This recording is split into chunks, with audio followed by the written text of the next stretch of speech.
Greetings and salutations, everybody. Yes, I really do need to get an intro sometime. I've been saying the same thing for about 250 videos. But anyways, greetings and salutations. Welcome to another 80s throwback here, and another horror sequel, in fact. For one which I had no interest in for years, which is for Psycho 2 from 1983. I found it interesting that Psycho came out in 1960, and this sequel wasn't made until over 2 decades later. I hadn't heard much about this one, or even much about parts 3 or 4. But I had seen the more recent Bates Motel show, and I really enjoyed that prequel series. I loved how they kind of made a prequel to something we already knew, but kind of updated it and then kind of changed a couple things along the way. So I highly recommend checking out Bates Motel if you have access to it on some streaming service. Who knows where to find it these days? Maybe check out that Just Watch app to see where you can stream it. Anyways, I figured with Psycho, the first one is a classic and it still holds up, and I saw no reason to really continue with the storyline. Everything's very well wrapped up. But, well, let's get into the synopsis for this one, which is as follows.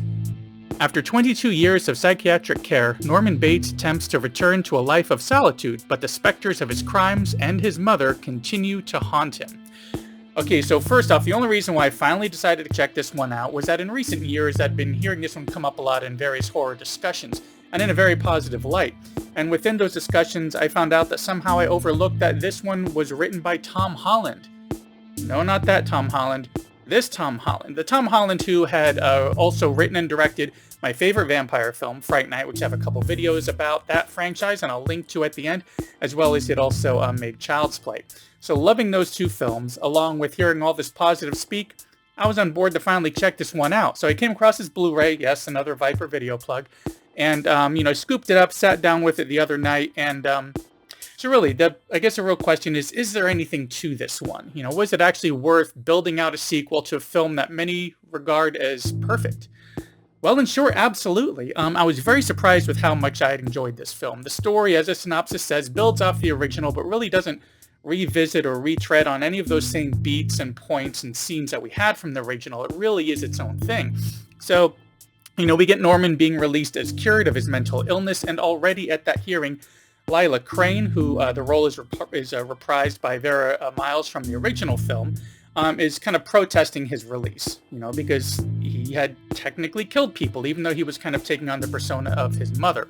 But meanwhile, his therapist is kind of sticking up for him. He's been set up with a job at a diner, and he's back in control of his home and the motel, which, while he was away, the motel had kind of taken a turn for the worse, kind of becoming a real sketchy kind of place. And so throughout his reintroduction into society, where he's working, he also meets Mary, played by Meg Tilly, who he connects with and kind of befriends as she's had like a falling out with her boyfriend and needs a place to stay, so she's kind of getting to know him. However, during his time kind of adjusting to life on the outside and rebuilding himself, he begins having some issues. He is finding notes from his mother, apparently, and getting calls from her on the phone.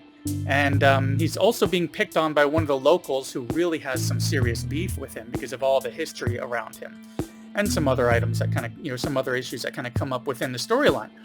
But, like Bates Motel did decades later in like the prequel form, seeing Norman slowly slip in that's a similar thing to what we had gotten in this one, and seeing a relatively recovered Norman. He still has some issues to work through, but seeing him now out, slowly starting to slip again. The cracks are forming, and this threat of him falling back down when it comes to his mental health and perhaps becoming homicidal by way of taking on the persona of his mother again. We start to see those steps kind of coming. But this one also takes some really great like twists and turns within it, which is what really makes it stand out. It isn't simply a case of a killer being released and killing again, which is a path they easily could have taken. And I think I'd also just assumed that somehow that's probably what these were about, because he always looked a little bit sketchy and sinister on the covers of any advertisements or anything that I'd seen about Psycho 2. It's one of the reasons why I'd really avoided it. But it turns out there's a lot more going on here, and they took it in a completely different direction. But, we get a lot more Norman in this one than we did in the first one. And by that I mean we get more situations he's in, more interactions with other characters especially, and we really get to open up this character much, much more. With the addition of those other characters, as well as compared to the first film, as he had very few interactions. There were only a couple characters that Norman really interacted with at all, so he didn't really get to open up too much. This is a great expansion from the original, and I can see why Perkins had decided to reprise that role after over 20 years, because it never comes across like some sort of a repeat of the formula or some sort of quick cash grab to just throw this movie out there. But instead, it's an opportunity for him, I would guess, to really play with this character and do more with him. And of course, this is 20 plus years later, so of course it's in color instead of black and white, with a different feel to it as to how it's filmed as well as even how it's scored. It really feels like a different film. And the violence also, as times change, has been upped. It's a bit more graphic, at least compared to the original, where we had a lot of violence in it and graphic scenes, but it was more implied stuff off camera. You see a knife come down, you see her scream, but you're not seeing anything all that graphic. It's all left to the imagination. So this one, being an 80s film in horror, we get a little bit more graphic side to it, but nothing over the top. And the thing is, horror is a genre which sequels are often just churned out like crazy. And we often have this issue with quantity over quality, I feel like.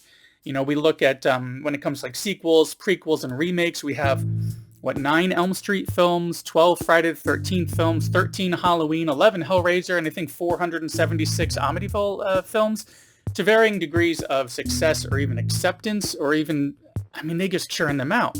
Some hit, some miss. Psycho has had 5 films and 2 TV shows, but I only seem to hear high praise about the first one from 1960. And though I enjoyed the most recent Bates Motel show, I never had any interest in those other sequels, figuring they were just shallow attempts to cash in on whatever Perkins may agree to take part in. So I was completely surprised with Psycho 2, as it was this great expansion from the first film, which is a classic. It adds its own touch to everything, feels like its own film while continuing off the original, and it makes it more than worth checking out. And speaking of checking out, thanks for checking out this latest entry here for Psycho 2 from 1983, a sequel that surprised me, which at the time of this video is only available on paid rental, though I had scooped it up, as I said, on Blu-ray from Viper Video, so check out if there's any, especially local places that sell Blu-rays and DVDs if you want to pick this one up, or go ahead and scoop it up online, as long as we kind of continue to support physical media, because I don't know about you guys, but it's been getting difficult to find reliable places to track down streaming content without it switching from one provider to another and then popping back up on a paid rental service.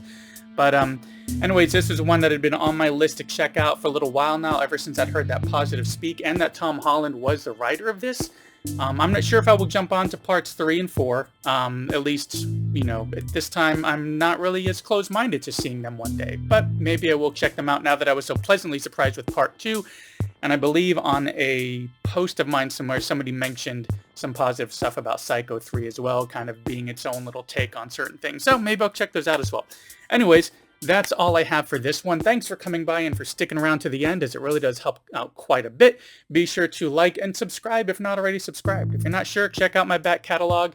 Like I said, I have over 250, 260 videos back there. If it looks like a channel you'll enjoy, go ahead and subscribe and hit that little bell icon to get notifications for when I put up new content, which is anywhere from 1 to 3 times a week. But anyways, that's all I got. Thanks for coming by, and I will see you in the next one.